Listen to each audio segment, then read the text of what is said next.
কেঁদে আল্লাহকে কিছু বলতে পারেন, আল্লাহ আপনার কথা শুনবেন। রাসূল সাল্লাল্লাহু আলাইহি ওয়াসাল্লাম বলেন, আল্লাহ তাআলা বলেন, ইয়া ইবনা আদম মা দাউতনি ওয়া রাজাউতানি, হে আদমের ছেলে মেয়েরা তোমরা যেমন দোয়া করো আমি তেমন, হে আদমের ছেলে মেয়েরা তোমরা আমার কাছে যেমন আশা করো আমি তেমন, তোমার আশা অনুপাতে আমি রয়েছি, তোমার প্রার্থনা অনুপাতে আমি রয়েছি।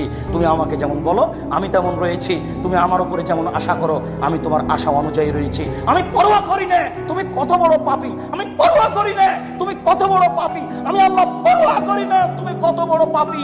তুমি আমাকে যেমন বলো আমি তেমন, তুমি আমার কাছে যেমন আশা করো তেমন আমি। তুমি আমার প্রতি আশা করে আমার কাছে ক্ষমা চাও, আমার ভয়ে কাজ করো, আমি তোমাকে ক্ষমা করে দেব, জান্নাত আমার। সম্মানিত উপস্থিতি দিনী মুসলিম ভাই, আল্লাহর ভয়ে ভীতু হয়ে কিছু করার জীবনে চেষ্টা করুন। আল্লাহ আমাদের কথা শুনবেন, আল্লাহ আমাদেরকে জান্নাতে দেওয়ার জন্য প্রতীক্ষমান রয়েছেন, তিনি আমাদেরকে ক্ষমা করার জন্য প্রতীক্ষমান রয়েছেন। তিনি বিচারের মাঠে ক্ষমা করার জন্য বাক্যটি বলবেন, এ আদমের ছেলেমেয়েরা শোনো, তোমাদের পাপ যে পরিমাণ আমার ক্ষমা সেই পরিমাণ। বিচারের মাঠে আল্লাহ বলবেন, এ আদমের ছেলেমেয়েরা শোনো, তোমাদের পাপ যত আমার ক্ষমা তত, যদি শিরক না করে থাকো। তোমাদের যত পাপ রয়েছে আমার তত ক্ষমা রয়েছে, তবে শিরক করো না। শিরক মুক্ত অবস্থায় আল্লাহকে ভয় করে আমল করার চেষ্টা করুন।